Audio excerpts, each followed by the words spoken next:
Olá, queridas irmãs, queridos irmãos. Estou tão feliz de poder compartilhar com você mais uma vez o Evangelho do Salvador Jesus Cristo. Eu sei que Ele vive.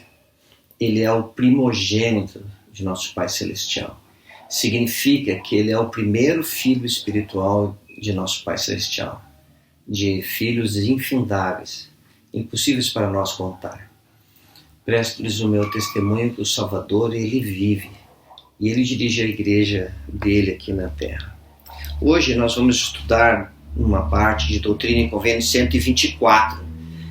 Nós vamos ver em 3 partes essa sessão. Então hoje nós vamos do 1 ao 40, mas desse texto eu só vou selecionar duas passagens, do 1 ao 40.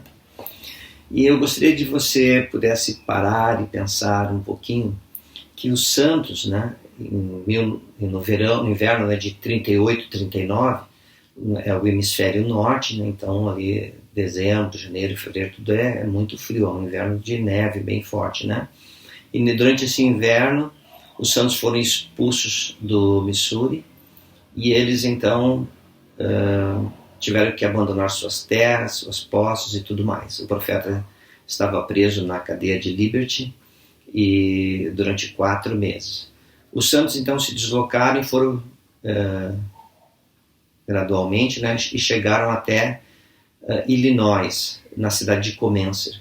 E ali o profeta, quando encontrou os santos, comprou grandes extensões de terras naquela cidade de Comencer, e o profeta mudou o nome daquela cidade para Nauvoo, que significa beleza, né, a bela. E ali era um pântano, eles irrigaram a terra e transformaram numa cidade próspera da região. O Senhor, então, ele começou a falar para algumas pessoas que estavam lá, né? E ele se referiu a um deles, foi Hyrum Smith. Ele foi chamado, então, nessa ocasião também para servir como patriarca da igreja. Isso foi já em 1841. E eu gostaria que você pudesse imaginar Hyrum Smith. E imagina Hyrum Smith naqueles dias de pioneiros, e imagina quantos Hyrum Smith nós temos hoje em nossos dias. Você é uma pessoa como Hyrum Smith? Será que eu sou uma pessoa como Hyrum Smith? Irmãs e irmãos, vamos ver o que o Senhor falou no versículo 15. E também, em verdade, eu te digo, bem-aventurado é meu servo Hyrum Smith, pois eu, o Senhor, amo-o pela integridade do seu coração e porque ele ama o que é correto a meus olhos, diz o Senhor. Então, eu, você, todos nós temos a visão nós podemos enxergar. E muitas vezes, talvez na grande maioria das vezes, nós julgamos pelas aparências. Olhamos e dizemos, olha, é assim, assado. Mas o Senhor, ele não olha como vê o homem, o Senhor olha para o coração. E a palavra, então, integridade, ele é íntegro, né?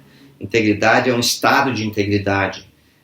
Significa ter integridade de coração, ser íntegro, completo em pureza pessoal, honestidade e retidão. Lembra que em Salmos, no 24, 3, 4, o Senhor fala assim, quem subirá ao monte do Senhor, ou quem estará no seu lugar santo? Aquele que é limpo de mãos e puro de coração, que não entrega sua alma à vaidade nem jura enganosamente. Naqueles tempos, os profetas subiam aos montes para receber revelações de Deus. Depois foi pedido que construíssem templos. E observe, irmãs, irmãos, que o Senhor fala de Hyrum Smith como uma pessoa pura de coração, íntegra.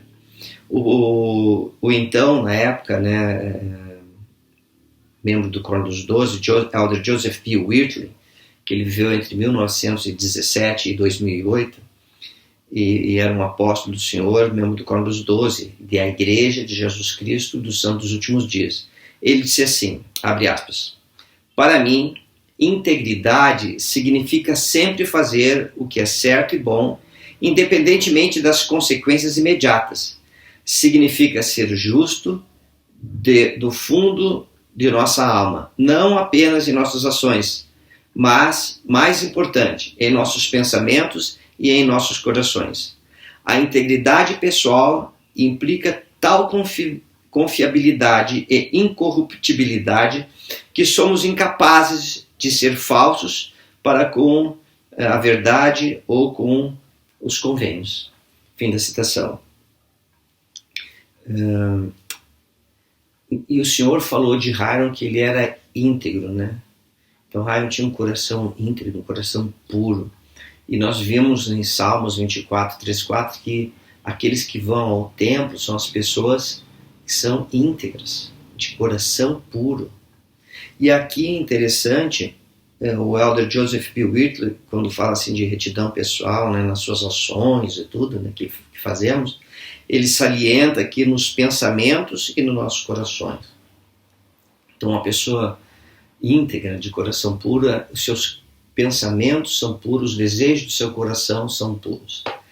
Uma pergunta apenas para nós pudermos ponderar, tá bem?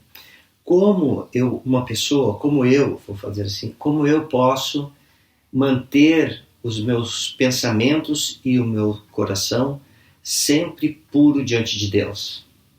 O que eu preciso fazer para manter meus pensamentos e os desejos do meu coração puros diante de Deus? Algo para nós pensarmos e refletirmos. Às vezes, uma pequena mudança em algumas atitudes nossas promove grande retidão. E esse é o convite que eu faço a todos nós, né? Inclusive a mim, para que possamos nos aproximar do Salvador Jesus Cristo com um coração puro, com uma mente pura, né? Com bons pensamentos e bons desejos do nosso coração.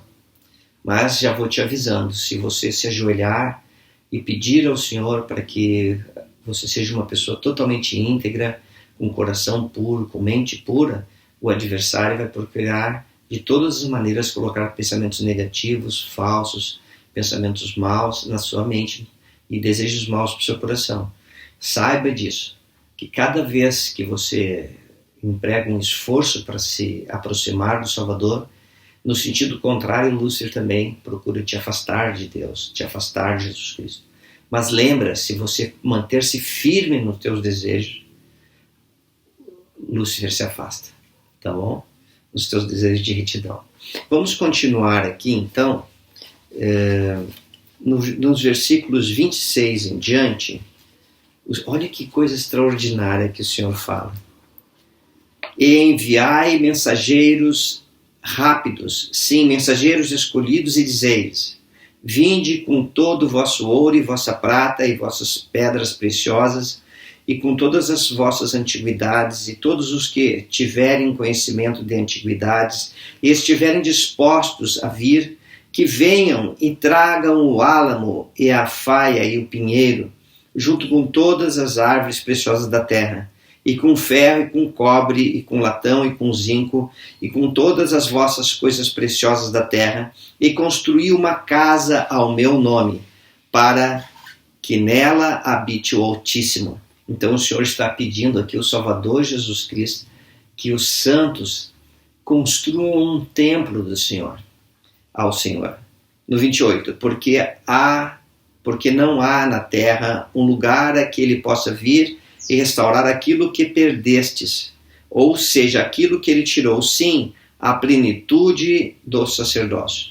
Porque não existe na terra uma fonte batismal onde eles, os meus santos, possam ser batizados pelos que estão mortos, pois essa ordenança pertence à minha casa e não me pode ser aceitável a não ser em dias de penúria, quando não puderdes construir-me uma casa.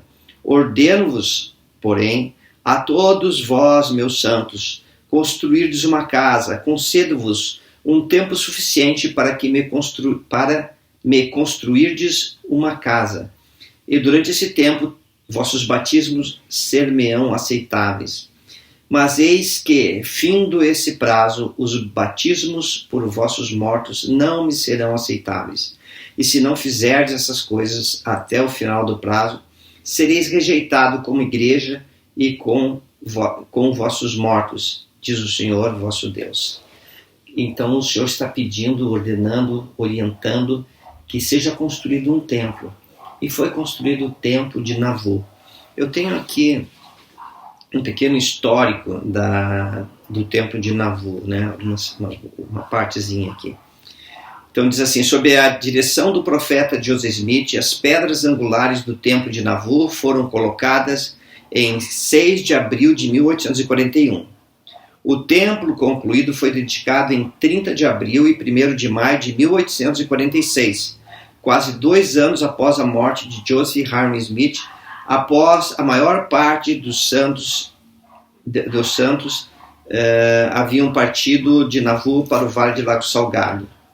Em outubro de 1848, um incêndio destruiu grande parte do templo e em 1850, um tornado destruiu uma das paredes externas restantes e enfraqueceu outras 2. Em 1853, o templo estava em ruínas. Sob a direção do presidente Gordon B. Hinckley, a igreja construiu um novo templo em Nauvoo, Illinois, no local original do templo, e o dedicou em junho de 2002. Fim da citação. Que interessante, né, esse templo pioneiro. O Senhor, que nos ama tanto, ordenou-nos que construísse templos para podermos receber a plenitude do Evangelho, para que as famílias pudessem ser seladas para toda a eternidade, que pudéssemos nos investir dos poderes dos céus em nossa vida. Também nos templos são realizadas ordenanças por aqueles nossos antepassados que já se foram. Por isso, nós trabalhamos incansavelmente na história da família, fazendo genealogia e colhendo registros em todo o mundo, para que possamos localizar todos os antepassados até Adão e podemos ir aos templos pelos nossos familiares e realizar as ordenanças que não foram realizadas na terra. Imagine que doutrina extraordinária, maravilhosa, gloriosa é saber que um bisavô ou bisavô de seu bisavô que viveu sem conhecer o Evangelho restaurado e agora está lá no mundo espiritual e lá o Evangelho é pregado a eles e ele aceita o Evangelho restaurado de Jesus Cristo, o Evangelho de Jesus Cristo. E o que acontece? Ele tem que realizar as ordenanças. Lembra que o próprio Salvador falou em João 3,5, né? Aquele que não nascer da água e do Espírito não pode entrar no reino de Deus. Pois bem, esta é uma ordenança da mortalidade. Como fazer isso? Então o Senhor ordenou e nos instruiu que construíssemos templos e lá podemos entrar nas pias batismais e sermos batizados por nossos ancestrais, em lugar de nossos ancestrais falecidos. E eles, lá no mundo espiritual, ao aceitarem o Evangelho, essas ordenanças realizadas aqui na Terra, que é uma ordenança da mortalidade, se tornam válidas. E assim nós podemos resgatar nossos antepassados que não estão perdidos. Que consolo para a mãe que perdeu seu filho, para a esposa que perdeu o esposo, ou o esposo que perdeu a esposa, os avovós, os tatravós e todos os outros que já se foram, todos podem ser salvos. E podemos fazer esses trabalhos por eles. Tudo isso devido à expiação do Salvador Jesus Cristo. Presto-vos o meu testemunho que Jesus Cristo vive, que Ele nos ama e que Ele tem um plano de salvação para cada um de nós. E esta é essa breve mensagem que eu deixo hoje com vocês. Em nome de Jesus Cristo. Amém.